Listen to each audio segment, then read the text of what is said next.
Hello everyone, welcome back to my YouTube channel. आज की class में 3 अप्रैल को जो कुमार गौरव सर के द्वारा आपकी फुलपत्ती वाली क्लास करवाई गई है, तो उसका हैंड रिटन नोट्स के रूप में मैं रिवीजन करवा रही हूँ। गायत्री मंत्र में अनुच्छेद और अनुसूचियाँ करवाई जाएंगी।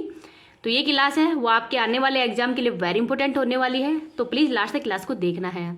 चलो बिना टाइम वेस्ट की क्लास की शुरुआत कर लेते हैं क्वेश्चन नंबर 1 से।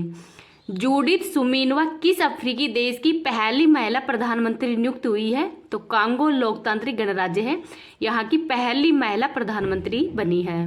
तो DRC कांगो लोकतांत्रिक गणराज्य जायरे, तो इसकी पहली महिला PM बनी है जूडिथ सुमीनोवा। तो जो जूडिथ सुमीनोवा है ये पहली महिला प्रधानमंत्री बन गई है। और जो कांगो लोकतांत्रिक गणराज्य है इसकी राजधानी क्या है? तो किसावा यहाँ की राजधानी है। नेक्स्ट देखते हैं, फ्रांस के फर्स्ट समलैंगिक प्रधानमंत्री कौन बने हैं? तो गैब्रियल अटल बने हैं। भूमध्य रेखा को उल्टे यू आकार में काटने वाली नदी कौन सी है? तो ये कांगो नदी है। कर्क रेखा को 2 बार काटने वाली नदी माही नदी है राजस्थान के अंदर। मकर रेखा को 2 बार काटने वाली नदी है लिम्पोपे। और जो कांगो नदी है इस पर लिविंग स्टोन जलप्रपात भी है, जिनको भी याद रख लीजिएगा। लल्लन टॉप क्वेश्चन देखते हैं। 111वीं रैंक भारत की भूखमरी सूचकांक के अंदर है। 161वीं विश्व प्रेस सूचकांक के अंदर है। 134वीं HDI में है। 108वीं जेंडर इनइक्वलिटी के अंदर है। 93 भ्रष्टाचार में है। 7वीं रैंक है पर्यावरण प्रदर्शन में। 127वीं है जेंडर गैप में। और 126वीं है विश्व कुशाली व शांति के अंदर 126वीं रैंक है। तो इन सबको भी याद रख लीजिएगा। इस क्लास की PDF है वो टेलीग्राम पे डाल दूंगी। टेलीग्राम का लिंक इस वीडियो के कमेंट सेक्शन के अंदर पिन कर दूंगी। जनवरी से लेकर जो मार्च तक की जो करंट अफेयर्स 2024 की, तो वो क्लास भी मैंने करवा दी गई है। उस क्लास का लिंक है वो मैं डिस्क्रिप्शन में डाल दूंगी, तो वहाँ से आप इस क्लास को देख सकते हैं। आगे देखते हैं क्वेश्चन नंबर 2। यूरोपीय शेंगेन यात्रा क्षेत्र में कौन सा देश शामिल हुआ है? तो ये हुआ है बुल्गारिया और रोमानिया। तो जो यूरोपीय शेंगेन यात्रा क्षेत्र है इसमें 2 देश हाल ही के अंदर शामिल हुए हैं, बुल्गारिया और रोमानिया। तो जो यूरोपीय संघ है इसमें मुक्त आवागमन के लिए ही ये शेंगेन यात्रा क्षेत्र है, और इसमें पानी व हवा के अंदर मुक्त जो आवागमन है वो कर सकते हैं, भूमि इसमें शामिल नहीं है। बुल्गारिया की राजधानी सोफिया है और रोमानिया की राजधानी है बुखारेस्ट। डिजिटल शेंगेन शुरू करने वाला पहला देश कौन सा बन गया है? तो यह है फ्रांस। यूरो को अपनाने वाला 20वां देश कौन सा बन गया है? तो यूरो को मुद्रा के रूप में अपनाने वाला 20वां देश है क्रोएशिया। हंगरी की राजधानी बुडापेस्ट है। सर्बिया की राजधानी बेलग्रेड है। नेक्स्ट देखते हैं Lallan top question. INSAT 3DS है, ये इसको GSLV F14 के द्वारा लॉन्च किया गया है। आदित्य L1 को PSLV C57 के द्वारा ही लॉन्च किया गया था सूर्य के अध्ययन के लिए। ODCS तो ये चांद पर जाने वाला पहला प्राइवेट लैंडर है, कंपनी का नाम है इंट्यूटिव कंपनी है। चंद्रयान 3 को LVM 3 M4 के द्वारा ही लॉन्च किया गया था 14 जुलाई को, और चांद के साउथ पोल पर लैंडिंग की है 23 अगस्त को। तो जिस पॉइंट पर लैंडिंग की है वो पॉइंट अब शिव शक्ति के नाम से जाना जाएगा, और 23 अगस्त को राष्ट्रीय अंतरिक्ष दिवस के रूप में मनाया जाएगा। इन सबको भी याद रख लीजिएगा। अगर आपको ये क्लास पसंद आए तो प्लीज़ आप इसको ज़्यादा से ज़्यादा लाइक और शेयर कर देना। अभी तक चैनल को सब्सक्राइब नहीं किया तो प्लीज़ चैनल को सब्सक्राइब भी कर लेना। क्वेश्चन नंबर 3 देखते हैं। अफार ट्राइंगल का संबंध किससे है? तो ये अफ्रीका महाद्वीप से है। तो यहाँ से 5 से लेकर 10 मिलियन वर्ष बाद है यहाँ पर जो महासागर है, महासागर होगा, और ये अफ्रीका महाद्वीप के अंदर है। लो लैंड अर्थात निम्न भूमि भाग होगा यहाँ पर, और जो गड्ढा है उनके विस्तार के कारण ये महासागर बना है। 3 प्लेटें हैं, सोमाली प्लेट, अरेबियन प्लेट और जो न्यूबियन प्लेट। तो 3 प्लेटों के कारण ही ये जो अफार ट्राइंगल है ये बना है। स्वेज नहर ये भूमध्य सागर को लाल सागर से जोड़ती है। बाब उल मदेव संधि ये लाल सागर को अदन की खाड़ी से जोड़ती है। हिंद महासागर का बिगेस्ट आइसलैंड कौन सा है? तो यह है मेडागास्कर, और विश्व का पहला है ग्रीनलैंड। जिब्राल्टर संधि तो इसको भूमध्य सागर का प्रकाश स्तंभ भी कहते हैं। आगे देखते हैं क्वेश्चन नंबर 4। जो लल्लन टॉप क्वेश्चन है उसमें जनवरी 2024 की करंट अफेयर्स करवाई गई है, तो वो भी मैं इसमें ऐड कर दूंगी लास्ट में। क्वेश्चन नंबर 4 को देख लेते हैं। किस राज्य की बिहू ढोल को GI टैग मिला है? तो असम को। तो GI टैग है ये 1999 का एक्ट है, लागू 2003 में हुआ है। पहली बार 2004 में दिया गया था दार्जिलिंग की चाय को। 10 वर्ष के लिए दिया जाता है वाणिज्य एंड उद्योग मंत्रालय के द्वारा। असम के अन्य उत्पाद देखते हैं। जापी बांस टोपी, सारबथेरी धातु शिल्प और पेनिसीटा क्राफ्ट जलकुंभी, ये सब असम के ही उत्पाद हैं। बनारस यूपी बनारस के हैं पेड़े, सहनाई और ढोल। असम का पुराना नाम कामरूप है। स्टेचू ऑफ वेलोर तो जो लचित बोरफुकन है या इनकी प्रतिमा है वो स्थापित की गई है। भारत का नवीनतम राष्ट्रीय उद्यान देहिंग पटकई राष्ट्रीय उद्यान है, तो इनको भी याद रख लीजिएगा। आगे देखते हैं क्वेश्चन नंबर 5। वित्त वर्ष 2023-24 के अंदर कार्गो थ्रूपुट में शीर्ष स्थान किस भारतीय बंदरगाह को मिला है? तो ये पारादीप बंदरगाह है उड़ीसा के अंदर। तो पहला स्थान मिलने का कारण क्या है? तो जो टैक्स है उसमें यहाँ पर टैक्स है वो बहुत सस्ता कर दिया गया है, इस वजह से नंबर 1 पे है। किसको रिप्लेस किया है? तो दीनदयाल बंदरगाह है काडला गुजरात में, उसको रिप्लेस कर ही पारादीप बंदरगाह है, ये नंबर 1 बंदरगाह बन गया है। विजिगम पोर्ट कहाँ पे है? तो केरल में है, और पहला कार्गो है चाइना का आया है यहाँ पर। सिंधु घाटी सभ्यता से संबंधित पोर्ट कौन सा है? तो वो है लोथल गुजरात के अंदर। आगे देखते हैं क्वेश्चन नंबर 6।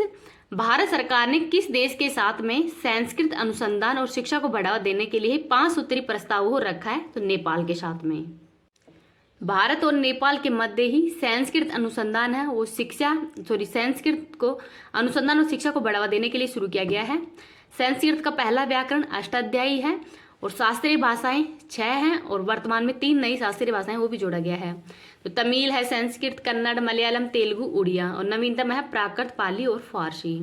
भूटान की राजधानी थिम्पू है, और मुद्रा है गुलट्रम। नेपाल की राजधानी काठमांडू है। कालापानी एंड लिपुलेख विवाद है, ये भारत और नेपाल के मध्य ही है, शारदा व काली नदी को लेकर। नेपाल से लगने वाली सीमा तो भारत के उत्तराखंड, उत्तर प्रदेश, बिहार, पश्चिम बंगाल और सिक्किम के साथ में नेपाल की सीमा लगती है। सूर्य किरण अभ्यास का आयोजन भारत और नेपाल के मध्य किया जाता है। आगे है क्वेश्चन नंबर 7। फोन पे ने अपने उपयोगकर्ता के लिए किस देश के अंदर 9 पे टर्मिनलों के माध्यम से ही यूपीआई भुगतान सेवा प्रारंभ करेगा? तो ये है यूएई। तो क्यूआर स्कैन कर ही जो यूपीआई है इसका भुगतान कर सकते हैं। यूपीआई की फुल फॉर्म क्या है? Unified payment interface. और इसको अपनाने वाला पहला यूरोपीय देश कौन सा बन गया है? वो है फ्रांस। यूएई की राजधानी अबू धाबी है, और दिरहम यहाँ की मुद्रा है। नेक्स्ट है क्वेश्चन नंबर 8। अवैध लोन ऐप्स पर लगान लगाने के लिए ही चर्चा में रही डिजिटल इंडिया ट्रस्ट एजेंसी का संबंध किससे है? तो वह है आरबीआई से। तो ये ऐप है, इसमें बैन कर दिए जाएंगे साइबर अपराध को रोकने के लिए। डिजिटा ऐप है, ये भी जो लोन है इसके सत्यापित करने के लिए ही इसको भी लॉन्च किया गया है। आरबीआई की स्थापना 1 अप्रैल 1935 को की गई है, यंग हिल्टन आयोग की सिफारिश पर। आगे है क्वेश्चन नंबर 9। पेरिस ओलंपिक के लिए ही क्वालिफाई करने वाली एकमात्र भारतीय भारोत्तोलक कौन है? तो इनका नाम है मीराबाई चानू। कैटेगरी है 49 kg, और मीराबाई चानू के द्वारा ही टोक्यो ओलंपिक के अंदर सिल्वर मेडल जीता था, तो ये नाम भी याद रख लीजिएगा। क्वेश्चन नंबर 10 देखते हैं। 56वां राष्ट्रीय खो खो चैंपियनशिप 2023-24 का समग्र विजेता कौन बन गया है? तो ये महाराष्ट्र बन गया है। तो राष्ट्रीय खो खो चैंपियनशिप 56वें नंबर का है, नई दिल्ली के अंदर आयोजित किया गया है। मेल में विजेता महाराष्ट्र है भारतीय रेलवे को हराकर, और फीमेल में विजेता भी महाराष्ट्र ही है एयरपोर्ट को हराकर। आगे देखते हैं क्वेश्चन नंबर 11। 2 अप्रैल को मनाया गया विश्व ओटिज्म जागरूकता दिवस। तो विश्व ओटिज्म जागरूकता दिवस है, ये 2 अप्रैल को मनाया गया है, इनको भी याद रख लीजिएगा। अब जो जनवरी महीने की जो करंट अफेयर्स है जो सर के द्वारा ललन टॉप क्वेश्चन में शामिल किए गए हैं उनका रिवीजन देख लेते हैं, और गायत्री मंत्र का। ने ब्रिक्स में शामिल न होने की घोषणा की है? तो अर्जेंटीना ने। तो हाल ही के अंदर जो ब्रिक्स का 15वां सम्मेलन हुआ है जो कि दक्षिण अफ्रीका के अंदर हुआ था, तो इसमें 6 देशों ने शामिल होने की घोषणा की थी, जिसमें कि ईरान है, मिस्र है, यूएई है, और अर्जेंटीना है वो इसमें शामिल नहीं हुआ है।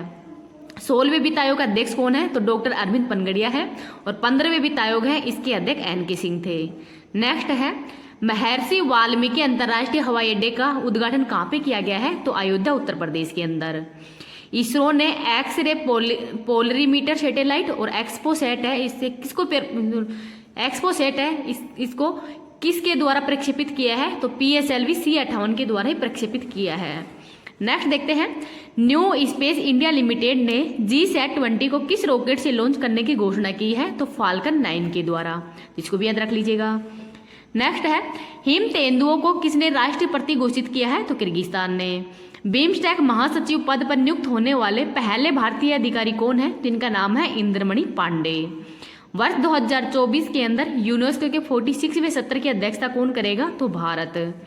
घुड़सवारी के अंदर ही अर्जुन पुरस्कार पाने वाली पहली भारतीय महिला एथलीट कौन है? तो इनका नाम है दिव्य कीर्ति सिंह, जो कि राजस्थान की रहने वाली है। नेक्स्ट है देश के शीर्ष स्वस्थ प्रदेश का स्वच्छ सर्वेक्षण पुरस्कार 2023 किसको दिया गया है?